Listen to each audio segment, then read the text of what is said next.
Bienvenidos a un viaje sin precedentes.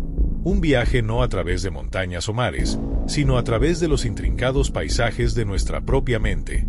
¿Alguna vez te has detenido a pensar en el potencial que reside, latente, dentro de ti? En la capacidad de tu mente para moldear tu realidad, para construir puentes donde otros ven abismos, para encontrar luz en la más profunda oscuridad. Durante siglos, la humanidad ha buscado maestros, gurús y entrenadores para desbloquear este potencial.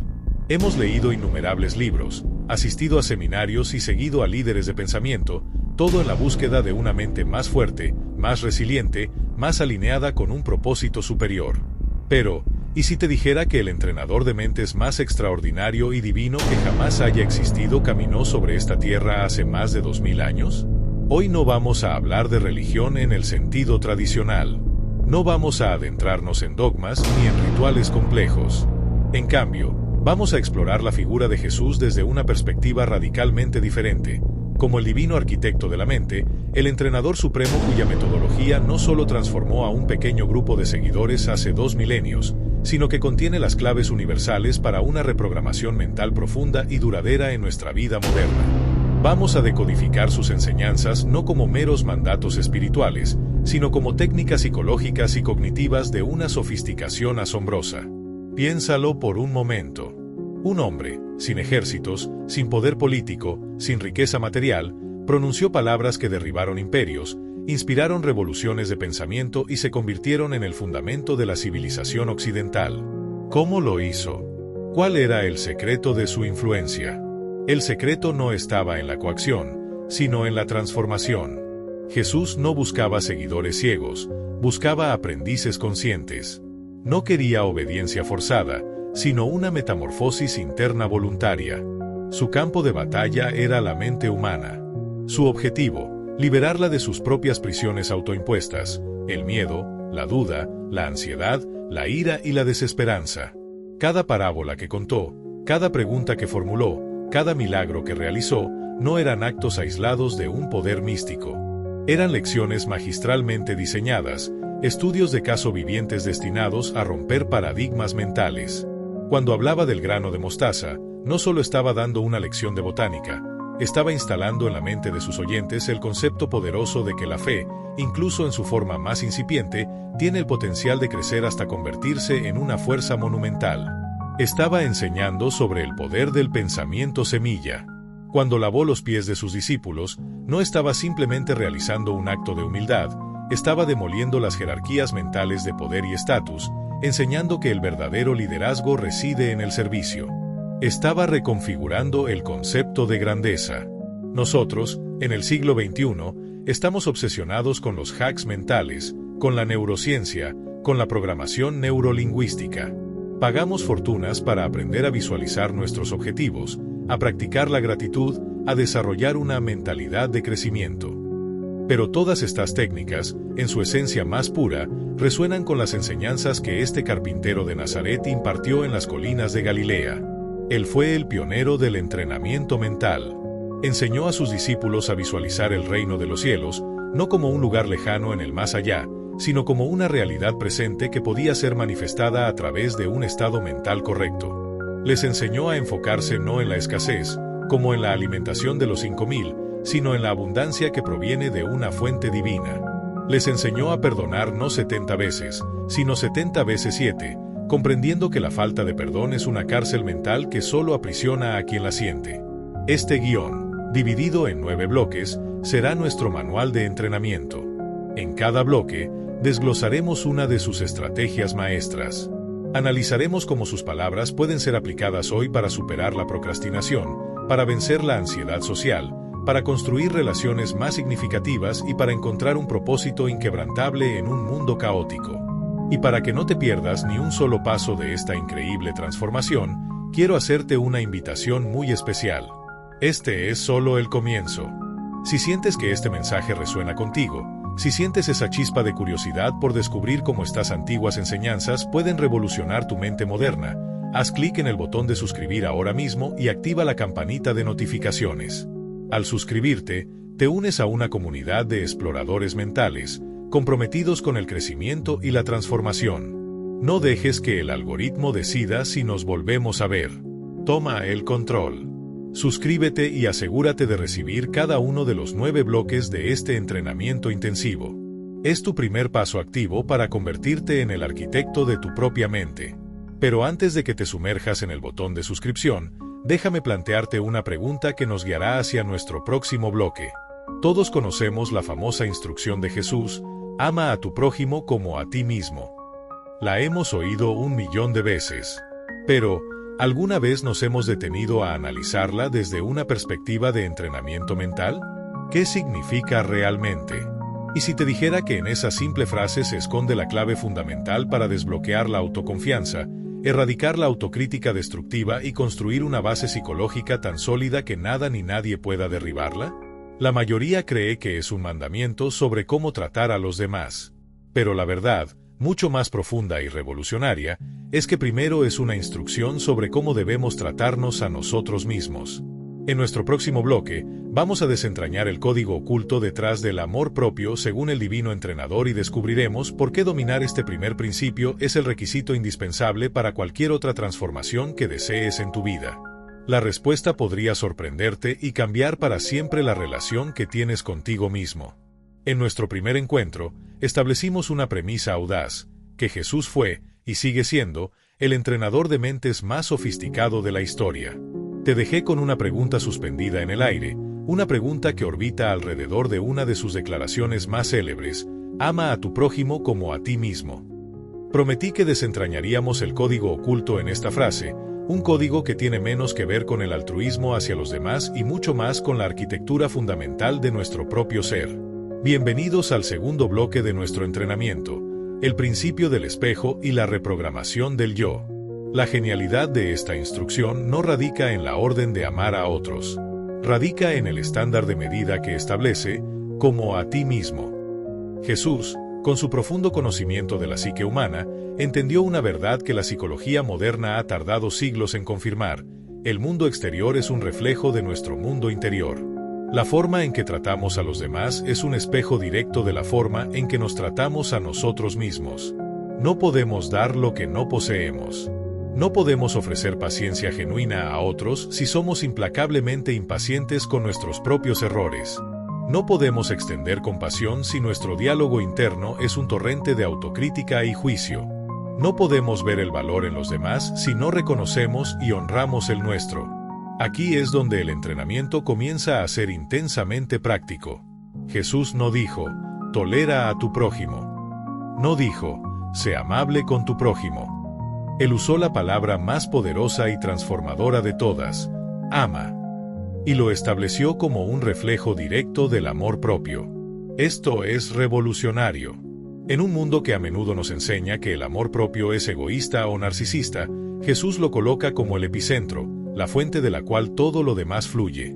Él sabía que un individuo que se desprecia a sí mismo, que vive atormentado por la culpa y la vergüenza, es incapaz de amar verdaderamente a nadie más. Sus interacciones estarán contaminadas por la inseguridad, la necesidad de aprobación o el juicio. Entonces, ¿cómo aplicamos este principio del espejo para reprogramar nuestro yo?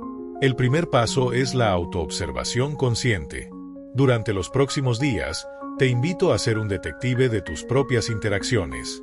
Cuando sientas una punzada de juicio hacia alguien, detente y pregúntate: ¿en qué aspecto me estoy juzgando a mí mismo de la misma manera?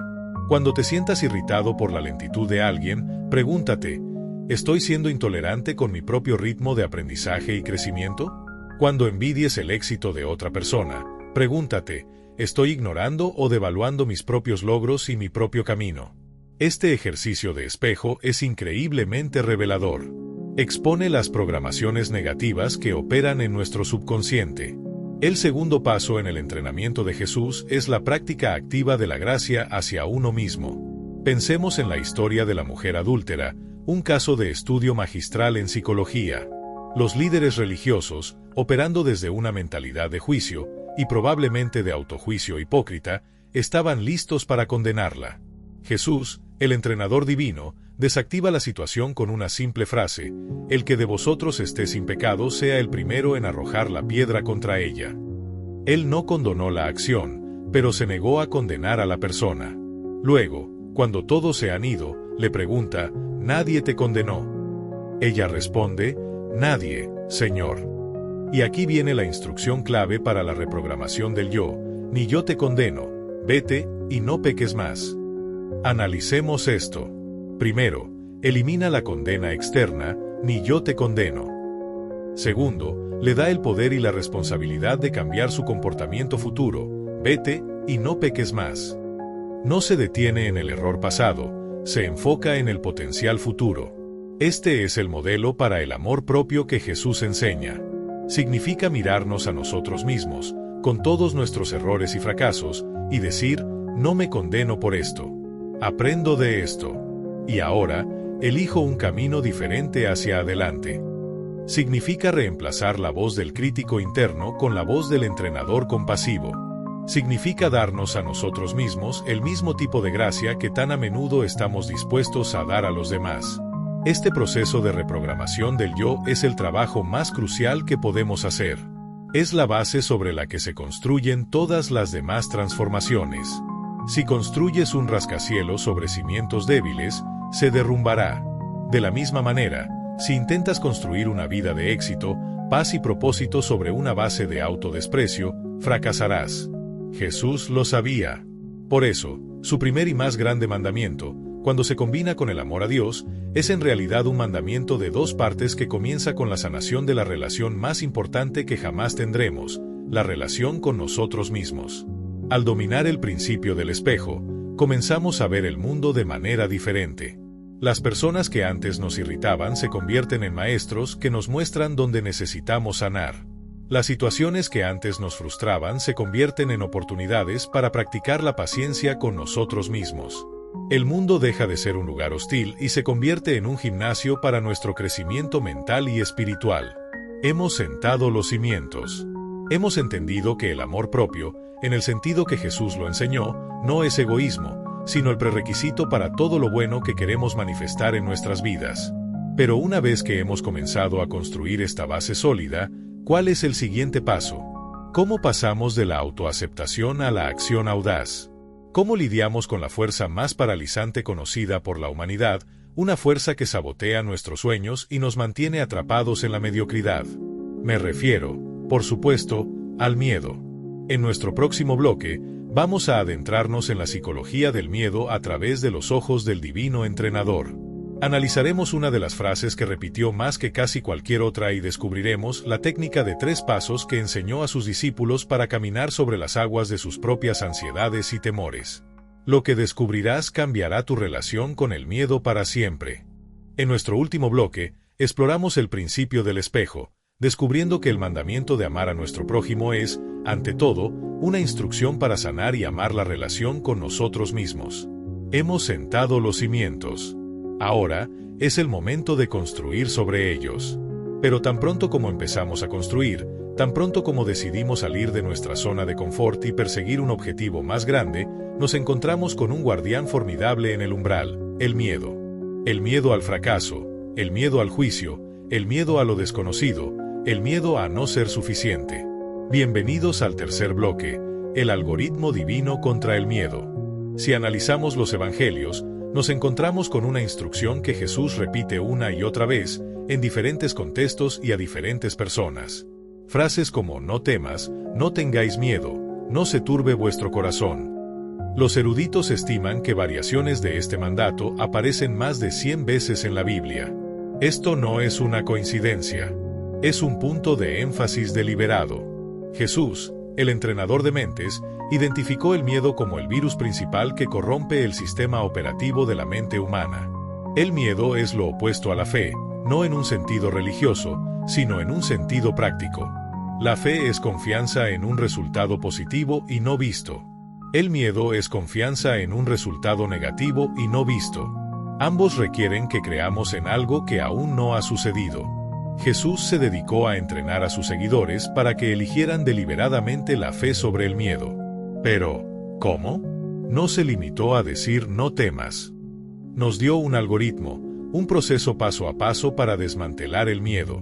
Y el ejemplo más vívido de este algoritmo en acción es la famosa historia de Pedro caminando sobre el agua. Esta no es solo una historia sobre un milagro, es una parábola increíblemente rica sobre cómo enfrentar nuestros miedos. El primer paso del algoritmo es: fija tu enfoque en el objetivo, no en el obstáculo. La escena es un mar tormentoso, olas gigantes, viento aullante. El caos. Los discípulos están aterrorizados en su barca. Ven a Jesús caminando sobre el agua y, al principio, su miedo aumenta, pensando que es un fantasma. Pero entonces Jesús habla: «Tened ánimo, yo soy, no temáis». Pedro, en un arranque de audacia, dice: «Señor, si eres tú, manda que yo vaya a ti sobre las aguas». Jesús le da una instrucción simple y poderosa: «Ven». En ese momento, Pedro sale de la barca y comienza a caminar sobre el agua. ¿Cómo es esto posible? Porque su enfoque total, su 100% de atención, estaba en Jesús, en el objetivo. No estaba pensando en las olas, en el viento o en la imposibilidad física de lo que estaba haciendo. Estaba completamente absorto en su objetivo. Esta es la primera clave para vencer el miedo. Cuando nos enfrentamos a un desafío, ya sea iniciar un negocio, hablar en público o tener una conversación difícil, el miedo nos tienta a enfocarnos en todo lo que podría salir mal, las olas y el viento de nuestra vida. El entrenamiento de Jesús nos instruye a hacer lo contrario, a fijar nuestra mirada con una intensidad láser en el resultado que deseamos, en el por qué lo estamos haciendo. El segundo paso del algoritmo es: reconoce el momento en que desvías tu enfoque y prepárate para la caída. La historia continúa, pero al ver el fuerte viento, tuvo miedo. Observa la secuencia. Pedro estaba teniendo éxito. Estaba haciendo lo imposible. Pero entonces, por un solo instante, desvió su enfoque del objetivo, Jesús, al obstáculo, el viento.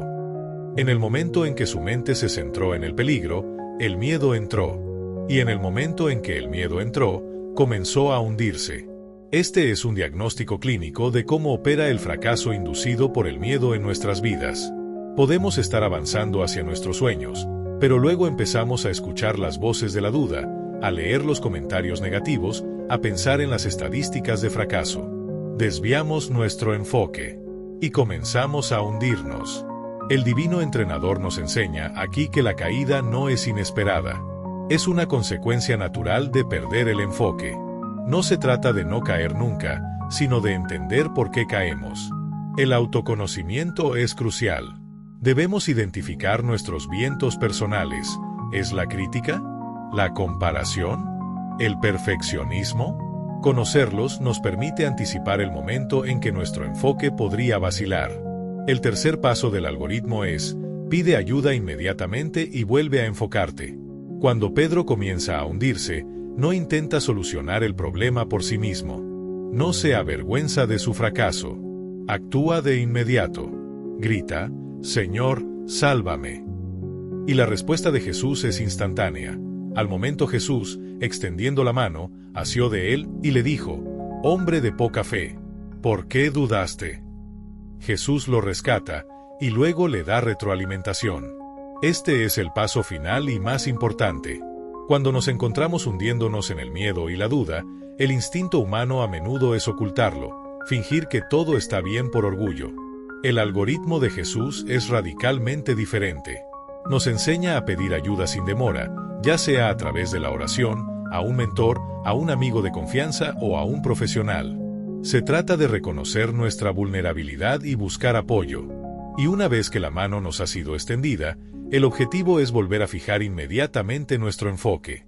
La pregunta de Jesús, ¿por qué dudaste?, no es una reprimenda, es una invitación a la introspección para reajustar el enfoque mental para la próxima vez. Este algoritmo de 3 pasos: enfócate en el objetivo, reconoce la desviación, pide ayuda y reenfócate, es un programa de entrenamiento mental que podemos ejecutar cada vez que el miedo amenace con paralizarnos. Es una estrategia práctica y repetible.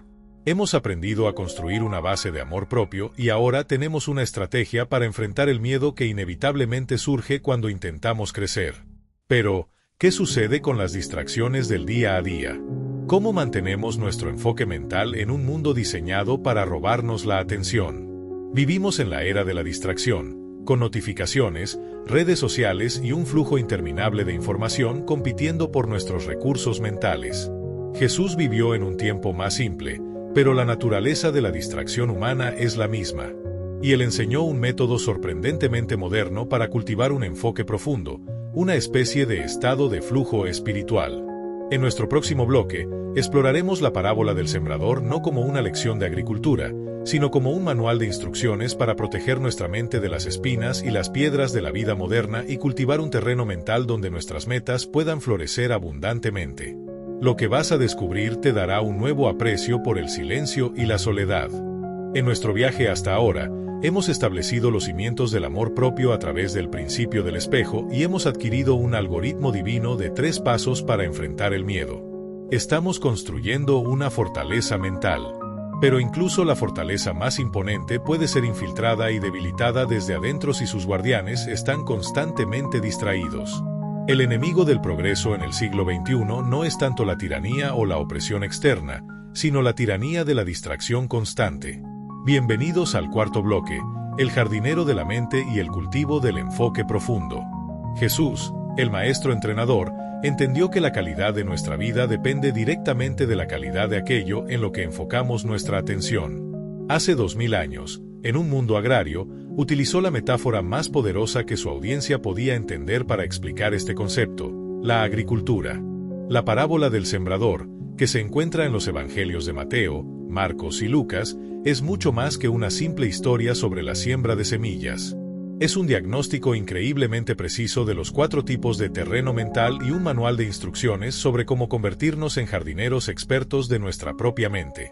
Pensemos en la semilla como cualquier idea, meta, aspiración o pensamiento positivo que queremos plantar en nuestra vida. Puede ser la idea de iniciar un nuevo proyecto, el deseo de aprender una habilidad o la intención de ser más paciente.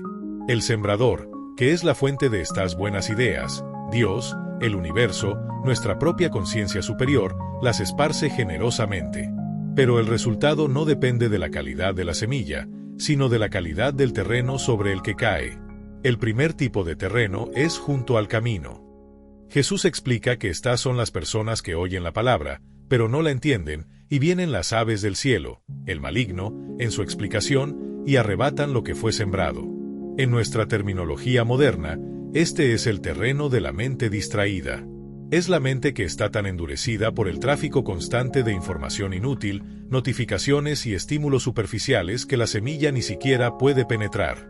Una idea inspiradora llega, la escuchamos en un podcast o la leemos en un libro, y pensamos ¡qué gran idea! Pero antes de que tengamos la oportunidad de reflexionar sobre ella, de internalizarla, llega una nueva notificación, un correo electrónico urgente, un titular de noticias escandaloso, y el pájaro de la distracción se lleva la semilla. ¿Cuántas ideas brillantes hemos perdido de esta manera? El primer paso para ser un buen jardinero mental es proteger el terreno, crear momentos de silencio para que las semillas puedan, al menos, empezar a germinar. El segundo tipo de terreno son los pedregales. Aquí la semilla brota rápidamente, pero como no tiene profundidad de tierra, el sol la quema y se seca. Jesús lo interpreta como aquellos que reciben la idea con alegría, pero no tienen raíz en sí mismos. Cuando llega la tribulación o la persecución, la dificultad, el primer obstáculo, tropiezan. Esta es la mente del entusiasta superficial. Es la persona que se emociona con cada nueva tendencia de autoayuda, comienza una dieta el lunes con gran fervor, se inscribe en el gimnasio en enero, pero abandona al primer signo de dificultad. La raíz, en esta metáfora, representa el porqué. Es la profundidad de nuestro compromiso. Sin un porqué fuerte y bien arraigado, nuestra motivación es superficial y se marchitará bajo el sol de los desafíos inevitables. El jardinero mental sabio no solo planta la semilla, trabaja el terreno, quita las piedras de la duda y la falta de compromiso, y nutre las raíces de su propósito. El tercer tipo de terreno es el que está lleno de espinos. La semilla germina y crece, pero los espinos la ahogan y no da fruto. La explicación de Jesús es asombrosamente relevante para nuestro tiempo. Los espinos son el afán de este siglo y el engaño de las riquezas. Esta es la mente abrumada. Es la mente que está tan ocupada con las preocupaciones diarias, la ansiedad por el futuro, la búsqueda incesante de más dinero, más estatus, más posesiones, que estos espinos ahogan cualquier crecimiento significativo. La meta importante, La semilla plantada sigue viva, pero no puede respirar. Está compitiendo por los mismos recursos mentales, tiempo, energía, atención, con 1.000.000 de preocupaciones menores. El jardinero experto practica el desierve mental. Aprende a discernir entre lo vitalmente importante y lo trivialmente urgente. Practica la simplificación, el minimalismo, no solo con sus posesiones, sino con sus compromisos y preocupaciones, para dar a sus semillas más importantes el espacio y la luz que necesitan para florecer. Finalmente, está la buena tierra. La semilla que cae aquí da fruto, cual a 100, cual a 60 y cual a 30 por 1. Esta es la mente cultivada. Es la mente que ha sido preparada. Es la mente que se ha protegido de la distracción superficial, el camino, que ha profundizado en su propósito, ha quitado las piedras, y que ha eliminado las preocupaciones asfixiantes, ha quitado los espinos. Es una mente intencional, una mente enfocada. Este es el estado de flujo del que hablan los psicólogos modernos. Es el estado de enfoque profundo donde ocurre el trabajo excepcional y el crecimiento exponencial. Jesús, como el jardinero divino, no solo nos dio el diagnóstico, sino que también modeló la solución. ¿Por qué se retiraba tan a menudo a lugares solitarios para orar? No era solo un ritual religioso. Era una práctica de jardinería mental. Se estaba alejando del camino lleno de gente, quitando las piedras de las expectativas de los demás, arrancando los espinos de las demandas de su ministerio, para poder conectarse con su fuente y cultivar la buena tierra de su mente. Nos estaba enseñando la importancia vital de la soledad, el silencio y la contemplación para mantener un enfoque profundo. Hemos aprendido a establecer nuestra base, a enfrentar nuestros miedos y ahora a cultivar un enfoque profundo. Estamos creando un ecosistema mental para el éxito. Pero, ¿éxito en qué? ¿Cuál es el objetivo final de todo este entrenamiento? ¿Se trata simplemente de alcanzar nuestras metas personales? ¿O hay algo más grande en juego? Jesús habló constantemente sobre la construcción de un reino. Pero, ¿y si ese reino no fuera un lugar físico, sino una arquitectura mental específica? En nuestro próximo bloque, vamos a explorar el concepto de la mentalidad del reino y cómo cambiar nuestra perspectiva de una de escasez a una de abundancia radical puede transformar no solo nuestras finanzas y nuestra carrera, sino cada relación y cada interacción en nuestra vida. Y si has estado esperando, una invitación especial te espera allí. Bienvenidos de nuevo a nuestro taller mental. Hemos recorrido un camino significativo. Partimos del principio del espejo para construir una base de auténtico amor propio. Luego, adquirimos el algoritmo divino para enfrentar y desmantelar el miedo. Y en nuestro último bloque, nos convertimos en jardineros de la mente, aprendiendo a cultivar un enfoque profundo y a proteger nuestra atención de las distracciones del mundo moderno. Ahora que nuestra mente está más fuerte, más valiente y más enfocada, es hora de dirigirla hacia un propósito. Es hora de instalar el sistema operativo central que Jesús vino a enseñar, la arquitectura de la abundancia y la mentalidad del reino. Cuando escuchamos la palabra reino, nuestra mente moderna a menudo evoca imágenes de castillos, reyes y poder terrenal. Pero cuando Jesús hablaba del reino de Dios o el reino de los cielos, se refería a algo mucho más radical y accesible. Se refería a un estado de conciencia, a una forma de ver y operar en el mundo que está en completo contraste con la mentalidad predeterminada de la humanidad, que es la mentalidad de la escasez. La mentalidad de escasez es el sistema operativo del miedo. Nos dice que no hay suficiente dinero, no hay suficiente tiempo, no hay suficientes oportunidades, no hay suficiente amor. Funciona bajo una lógica de suma cero. Para que yo gane, alguien más tiene que perder. Fomenta la competencia, la acaparación, la envidia y la ansiedad. Es la mentalidad que nos mantiene atrapados en trabajos que odiamos por miedo a no encontrar otro. Es la mentalidad que nos hace sentir celos del éxito de un amigo. Es la mentalidad que nos impide ser generosos porque tememos que no tendremos suficiente para nosotros mismos. Jesús, el divino entrenador, vino a ofrecer una actualización completa de este sistema operativo defectuoso. La mentalidad del reino es, en su esencia, una mentalidad de abundancia radical. Se basa en la premisa de que vivimos en un universo creado por una fuente de generosidad infinita. Hay más que suficiente para todos. El éxito de otra persona no disminuye el tuyo, de hecho, puede inspirarlo y crearlo. Funciona bajo una lógica de suma positiva: cuanto más das, más recibes. Veamos cómo Jesús entrenó a sus discípulos en esta nueva arquitectura mental. El ejemplo más claro es la alimentación de los 5,000. Esta historia es una clase magistral sobre cómo cambiar de la escasez a la abundancia. La situación: una multitud hambrienta, un lugar desierto y recursos aparentemente limitados, 5 panes y 2 peces. La respuesta de los discípulos es la respuesta clásica de la mentalidad de escasez: despide a la multitud, para que vayan y compren de comer. En otras palabras, este no es nuestro problema. No tenemos suficiente. Que cada uno se las arregle por su cuenta. Pero Jesús opera desde la mentalidad del reino. Su primera instrucción es un desafío directo a la mentalidad de escasez: no tiene necesidad de irse, dadles vosotros de comer. Él les está diciendo: el recurso está aquí. Ustedes tienen el poder de ser la solución. La segunda respuesta de los discípulos es aún más escasez: no tenemos aquí sino 5 panes y 2 peces. Contabilizan sus limitaciones. Se enfocan en lo que falta. Aquí es donde Jesús, el entrenador, demuestra los pasos para activar la abundancia. Primero, toma lo que hay, por poco que parezca. Traédmelos acá. No desprecia el pequeño comienzo. Segundo, mira hacia arriba y da gracias. La gratitud es el interruptor que cambia la mente de la frecuencia de la escasez a la frecuencia de la abundancia. Es imposible ser genuinamente agradecido y sentir escasez al mismo tiempo. Al dar gracias por lo poco que tenía, estaba reconociendo que provenía de una fuente abundante y que había más disponible. Tercero, lo parte y lo da. Comienza a distribuirlo. No espera a que se multiplique en sus manos. Actúa con la fe de que será suficiente. Y el resultado es un milagro de abundancia.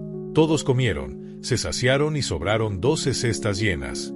Este patrón se repite en sus enseñanzas. Dad, y se os dará, medida buena, apretada, remecida y rebosando darán en vuestro regazo. Esta no es una transacción comercial, es una ley del universo mental. Cuando operamos desde la generosidad, desde la creencia de que somos un canal para la abundancia y no un depósito para la escasez, abrimos un flujo que nos beneficia a nosotros y a todos los que nos rodean. Cuando enseñó a orar, incluyó la frase: el pan nuestro de cada día, dánoslo hoy. No el pan de toda la vida, ni el pan del próximo mes. Esto entrena a la mente para que confíe en la provisión diaria, reduciendo la ansiedad por el futuro, que es una característica principal de la mentalidad de escasez. Instalar esta nueva mentalidad requiere práctica diaria. Significa celebrar el éxito de los demás. Significa ser deliberadamente generoso con nuestro tiempo, nuestro conocimiento y nuestros recursos, incluso cuando sentimos que no tenemos mucho. Significa elegir la gratitud en lugar de la queja. Significa ver oportunidades donde otros ven problemas. Y este es un punto de inflexión en nuestro entrenamiento. Hemos construido la estructura interna y ahora estamos definiendo su propósito expansivo. Si este cambio de una mentalidad de escasez a una de abundancia resuena en lo más profundo de tu ser, si estás listo para dejar de sobrevivir y empezar a prosperar de verdad, entonces te invito una vez más a que te asegures de ser parte de esta comunidad. Si aún no lo has hecho, este es el momento perfecto para hacer clic en el botón de suscribir y activar las notificaciones.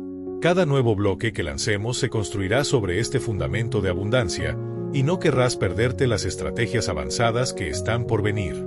Al suscribirte, le dices al universo y a ti mismo que estás comprometido con este crecimiento, con vivir una vida más grande y más generosa. Únete a nosotros en este viaje. Hemos instalado el sistema operativo de la abundancia. Pero un sistema operativo potente necesita aplicaciones igualmente potentes para ser verdaderamente útil. ¿De qué sirve tener una mente abundante si nuestras relaciones con los demás están rotas o son disfuncionales? La calidad de nuestra vida es la calidad de nuestras relaciones. En nuestro próximo bloque, vamos a abordar una de las áreas más difíciles del entrenamiento mental, el arte del perdón y la resolución de conflictos. Descubriremos por qué Jesús insistió tanto en el perdón, no como un acto de bondad hacia el ofensor, sino como una técnica de liberación personal indispensable para mantener nuestra propia paz mental y nuestro poder. Prepárate para desmantelar rencores que quizás llevas años cargando. Bienvenidos al sexto bloque de nuestro intensivo de entrenamiento mental. En nuestra última sesión, instalamos el poderoso sistema operativo de la mentalidad del reino, cambiando nuestro enfoque de la escasez a la abundancia radical.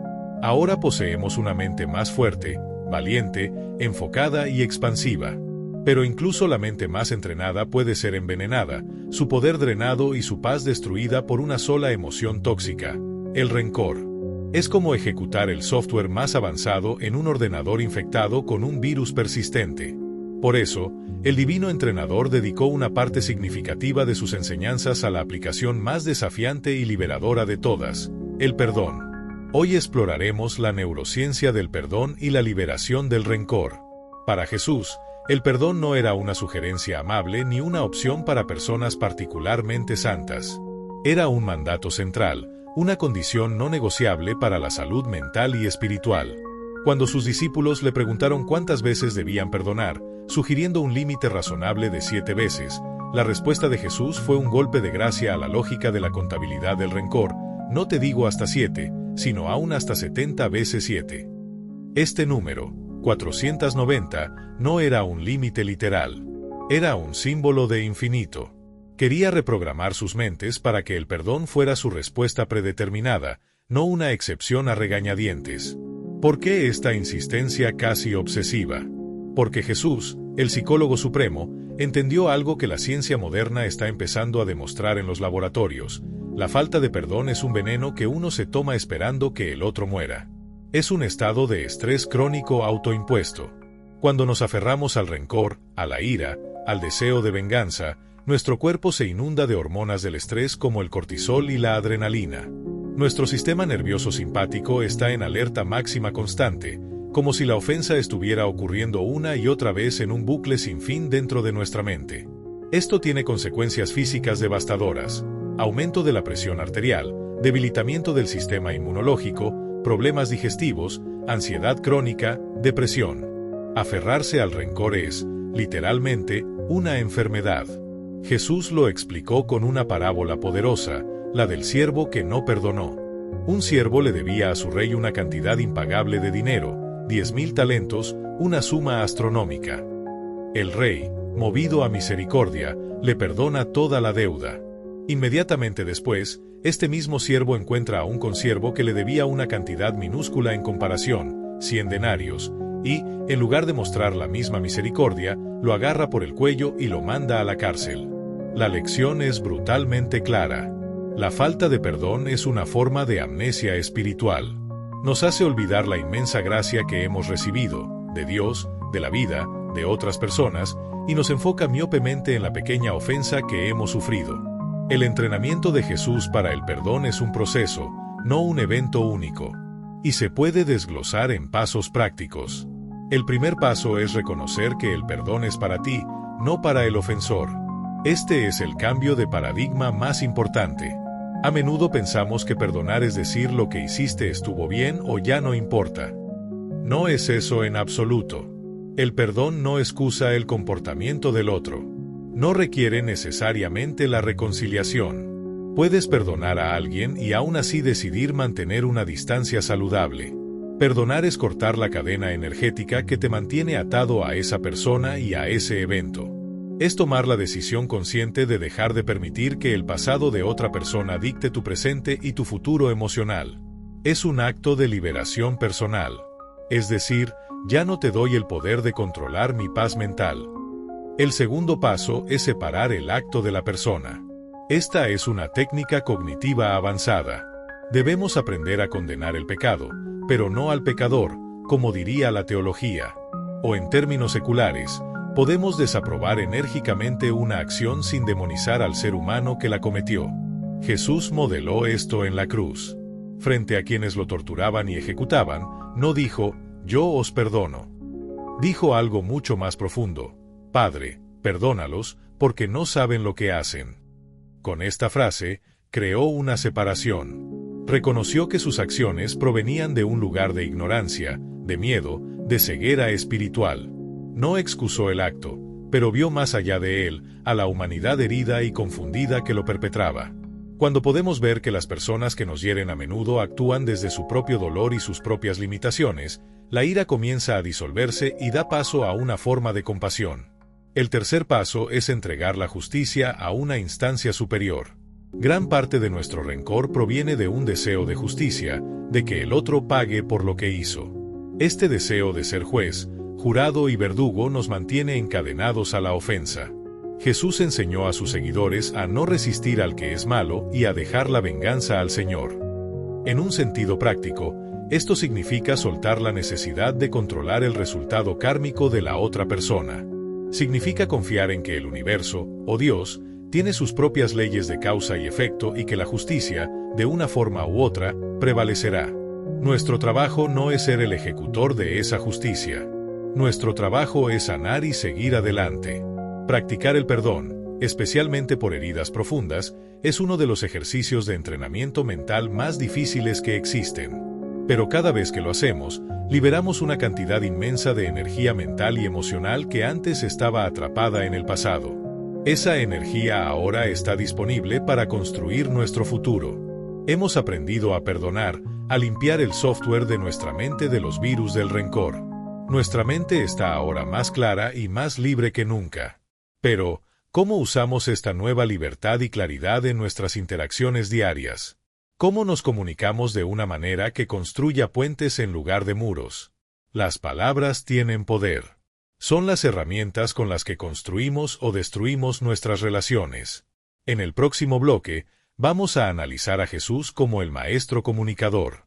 Decodificaremos sus técnicas para hablar con verdad y con gracia, y aprenderemos el principio de la comunicación no violenta 2000 años antes de que se inventara el término. Prepárate para transformar la forma en que hablas y escuchas. Bienvenidos a la penúltima etapa de nuestro entrenamiento mental avanzado. Hemos viajado desde las profundidades de nuestro ser, reconstruyendo nuestra relación con nosotros mismos, hasta la forma en que nos proyectamos al mundo a través de una comunicación consciente y efectiva. Hemos instalado un sistema operativo de abundancia y hemos desinfectado nuestra mente del virus del rencor. Ahora, debemos someter nuestra nueva estructura mental a la prueba de estrés definitiva. La vida no es una navegación tranquila. Las tormentas llegan. La adversidad es inevitable. El éxito de nuestro entrenamiento no se mide en la calma, sino en la tempestad. Bienvenidos al octavo bloque, el arquitecto resiliente, construyendo sobre la roca. Al final de su discurso más famoso, el Sermón del Monte, Jesús, como un entrenador magistral que resume la lección más importante, cuenta una breve parábola. Es la parábola de los dos constructores. Un hombre prudente construye su casa sobre la roca. Un hombre insensato construye su casa sobre la arena. Externamente, las dos casas podrían parecer idénticas. El diseño podría ser el mismo, el tamaño similar, pero sus cimientos son radicalmente diferentes. Y la calidad de los cimientos solo se revela cuando llega la prueba. Y descendió lluvia, y vinieron ríos, y soplaron vientos, y golpearon contra aquella casa. La casa sobre la arena se derrumbó y fue grande su ruina. La casa sobre la roca permaneció firme. Esta parábola es la metáfora definitiva para la resiliencia psicológica y espiritual. Todos estamos construyendo una casa, que es nuestra vida, nuestra carrera, nuestras relaciones, nuestra salud, nuestra paz interior. Y todos, sin excepción, enfrentaremos lluvias, tristezas y decepciones, ríos, crisis abrumadoras, y vientos, críticas y oposiciones. La pregunta que determina si permaneceremos de pie o nos derrumbaremos no es si vendrán las tormentas, sino sobre qué hemos estado construyendo. Entonces, ¿qué es la arena y qué es la roca en términos de entrenamiento mental moderno? La arena representa todos los cimientos inestables y externos sobre los que la gente suele construir su vida. La arena es la opinión de los demás. Si tu sentido de valía se basa en la aprobación y los elogios de la gente, estás construyendo sobre arena. En el momento en que llegue el viento de la crítica o la desaprobación, tu casa se derrumbará. La arena son las posesiones materiales y el estatus. Si tu felicidad depende de tu coche, tu casa o tu título profesional, estás construyendo sobre arena. Los ríos de una crisis económica o una pérdida de empleo pueden arrastrarlo todo. La arena son las emociones pasajeras. Si tomas decisiones importantes basadas en el entusiasmo del momento o en el miedo fugaz, estás construyendo sobre arena, porque las emociones son, por naturaleza, cambiantes e inestables. La arena son las circunstancias externas. Si solo puedes ser feliz cuando todo en tu vida va perfectamente, estás construyendo sobre la base más inestable de todas.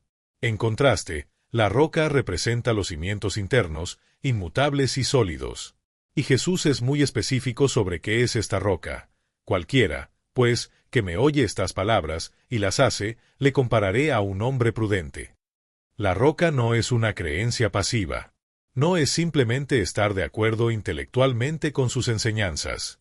La roca es la aplicación práctica y consistente de los principios que hemos estado explorando en este guión. La roca es construir tu sentido de valía sobre el principio del espejo, sabiendo que tu valor es inherente y no depende de la validación externa. La roca es tener el algoritmo divino contra el miedo integrado en tu sistema nervioso, para que cuando llegue la ansiedad, sepas cómo manejarla en lugar de que ella te maneje a ti. La roca es ser un jardinero de la mente diligente, cultivando un enfoque tan profundo que los vientos de la distracción no puedan desviarte de tu propósito.